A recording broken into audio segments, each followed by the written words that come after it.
Book 2, Chapter 16, Excitement. I am anxious to talk with Mr. Willis. I am really hoping he will agree to the fundraiser. Perhaps everyone else will be pleased about it as well. I enter the classroom. Mr. Willis is sitting at his desk at the front of the room.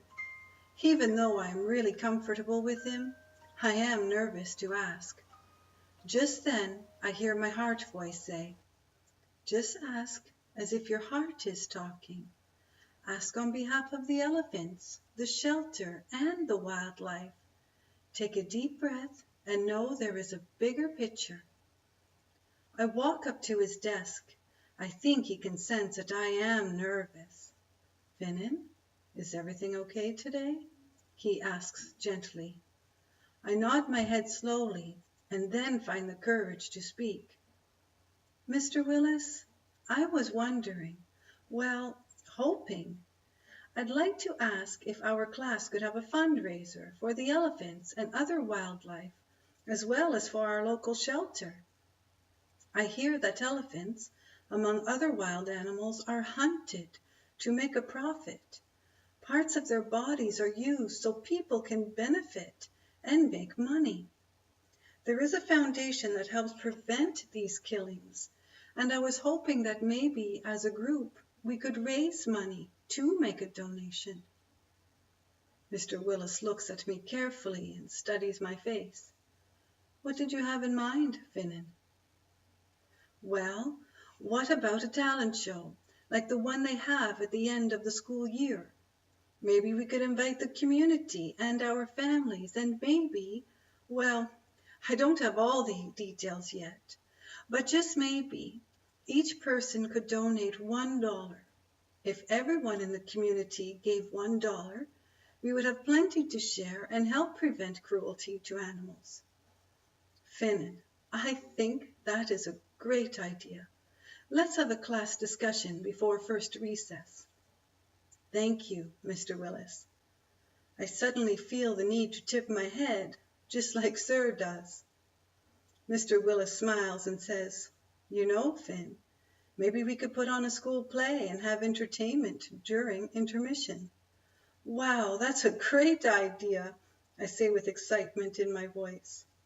Gradually, the others enter the room and take their seats. "Where were you?" Charles asks. "I wanted to ask Mr. Willis about the fundraiser." "What did he say, Finn?" "He is going to discuss it with everyone before recess." "That's great, Finnan. I looked on the internet and found some information about money being used to help prevent animal cruelty."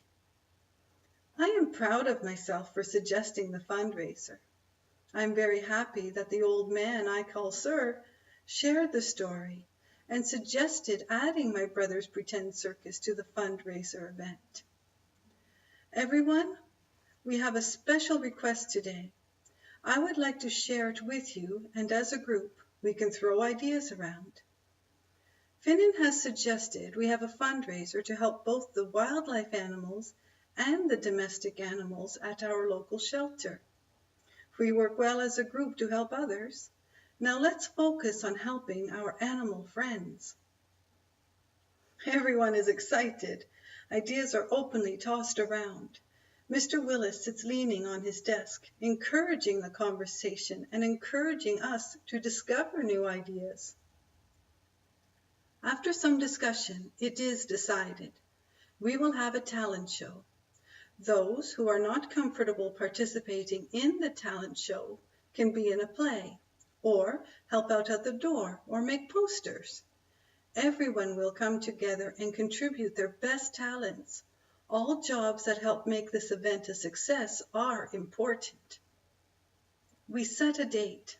Mr. Willis will confirm with the school, and then we will get started. I am thrilled. This will be as exciting as the Day of Love event we had for the community last year. Charles has decided he wants to participate in the talent show. I'm sure he will speak to everyone like he did last year. It sure is a talent, and his words are powerful.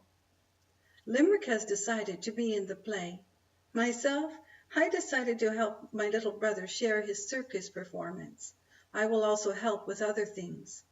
Some people have 2 jobs, but everyone is really happy with what they will need to do to make the event a success. We decide we will write the play as a group for our English class. Mr. Willis has created a really good storyline, and everyone who wants to be in the play is contributing to their parts.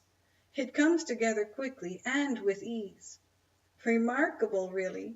It feels as though it was meant to be. In our art class, we are creating posters and flyers to distribute throughout the school and the community. We are also doing some research on the internet to get the details of the foundation. Everyone is getting really excited. Mr. Willis has the idea of contacting the foundation to ask if there is material or literature we can use. We write the letter as a group to share what we will be doing. Okay, Mr. Willis says, I will get the letter typed and send it off to their website. Things are coming together nicely.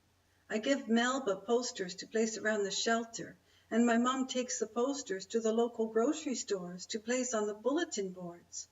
The event is 1 month away, and we still have many things to get finished.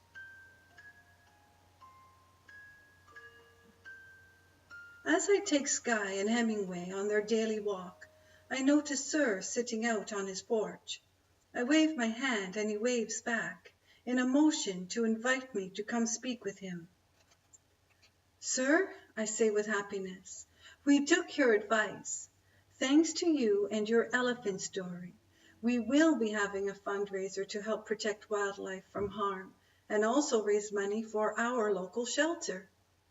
He gazes at me. Is that right? Yes, sir, and it all started because of you. Well, Finnan, I haven't been a part of something in a while. I am very pleased I could give you ideas. Sir, it is much more than an idea. We will be helping the animals, not just here, but across the planet. Across the planet, he repeats. That does sound big. It is, and it all started with your kindness years ago. He looks at me with a twinkle in his eye. It is a look of contentment, a look of peacefulness. Finnan, what can I do to help? I'm not sure, sir. I will be taking my brother's pretend circus to the talent show, though. He looks at Skye and Hemingway, today wearing red, and says, they will be great performers, Finnan, and your little brother will capture the audience. Yes, sir, I am sure he will. It is really cute the way he thinks he is the ringmaster. Wonderful things happen with great imagination, Finnan. It is his imagination that will allow him to create great miracles. I never thought of it that way, I respond. Just then I realize it is time for me to get home. I best be on my way, I say. I reach into my pocket and hand him a folded flyer that I have placed there with care. Here are all the details, sir. I really hope you can attend that day. It all started because of you. He looks at me, the pipe smoke trickling upward and away from his eyes, and says, Finnan, I wouldn't miss it for anything. Thank you, sir. I really should make my way home. My mom worries if I am late. He tips his hat as he nods his head. I can't help but think that he is like my great-grandfather. There is just something about him that makes me think my great-grandfather was similar in nature. At home, my little brother is ready to play and perform with Skye. I think Skye does it to entertain him. Hemingway is getting much bigger, but he doesn't seem to want to leave my shoulder. In fact, he sits there like a glove on a hand. He is very comfortable, and I will admit, at times I forget he is there. Finnan, have you seen your gentleman friend, the one so touched by our gift of cookies? Yes, Mum, I just spoke with him and gave him a flyer for our fundraiser. I was hoping to get his name, Finnan. I didn't see a name on his house or anything when we were there. I'm just used to calling him sir. I would like to invite him over for supper on Friday evening. I thought you might also like to invite Charles and Limerick. We can have pizza night and perhaps play some family games afterwards. That sounds really nice, Mum. I will ask all three of them tomorrow. I am sure Sir will be sitting out at his usual time. I help my mom set the table for supper. My dad comes in from his shop and gives my mom a big hug, letting her know how good supper smells. Finn, I married your mother for her cooking, he says with a smile. Dad, I think you married her for much more than that. Perhaps you married her for love. My dad, in a joking manner, turns to my mom and asks, do you think I married you for love? My mom blushes. I do believe it was love. They hug again. I go over to them and wrap my arms around them. I love my family group hugs, my dad says in a joyous manner. Just then, Tiernan comes in from the backyard, feeling discouraged. What's going on, little man? My dad asks. Sky won't wear a cowboy hat. Pardon? My dad asks. I took a hat from one of my toys and Sky won't let me place it on his head. We look out the window to see Sky sitting beside a little cowboy hat. Is that the hat? My mum asks. Tiernan, he probably won't wear a hat unless Hemingway has the same one. Mum, I shout, don't give him any ideas. I'll tell you what, Tiernan. Tomorrow you and I will go to the second-hand store and find something that Sky and Hemingway can both perform in. Maybe they should wear something with sequins, like little costumes. I look at my dad in disbelief and plead, Dad, please don't let Mom make them look foolish. Now, Finn, your mom is only helping, and if they are going to perform in the fundraiser, it will only add to the show. Okay, I say as I shrug my shoulders, as long as they are not wearing pink. I will make sure they both look handsome, Finnan. Maybe we can find something that Tiernan can wear that also matches. I just may have to get the sewing machine out of the closet. My mom is happy. She will be making costumes for the circus performers. Just don't embarrass me, Mom. Promise. Finn, would I ever embarrass you? My dad gives me a wink, as if she already has at times. Supper is ready and Paige joins us at the table. She spends a lot of time in her room. She likes to listen to music when she does her homework. I've noticed she's been wearing different clothes lately. They look really good on her, and she is really good with creating new styles. Maybe she will be a clothes designer one day. The conversation around the table flows with excitement. We talk about the fundraiser and the circus performance that we will present. Paige talks about her line of clothing, as if she is already a designer. And my mom talks about the fun she is having, sending out resumes for part-time work. My dad sits, listening to everyone, but does not bring much to the conversation. What's new with you, Dad? I ask, giving him the opportunity to join in the conversation. He rubs his forehead and takes a deep breath. We all quiet down as he takes another deep breath. Is everything okay? I ask in a gentle tone. Yes, Finnan, everything is really good. I've been thinking about this fundraiser, and as you know, I think about my grandfather many times during the day. I want to donate a piece of fine furniture that can be auctioned off to raise more money. I want to honor my grandfather and make something that represents his goodness and his kindness. That's a great idea, Dad. I'm sure you'll come up with something really amazing. That's just it, Finn. I don't exactly know what to do. Dad, why don't we get the watch and ask it what you should do? My dad looks straight ahead, and after some thought, he says, Finnan, that is a great idea. We will ask after our delicious supper. He looks over at my mum with a wink and a smile. We all help to clear the table and wash the dishes after supper.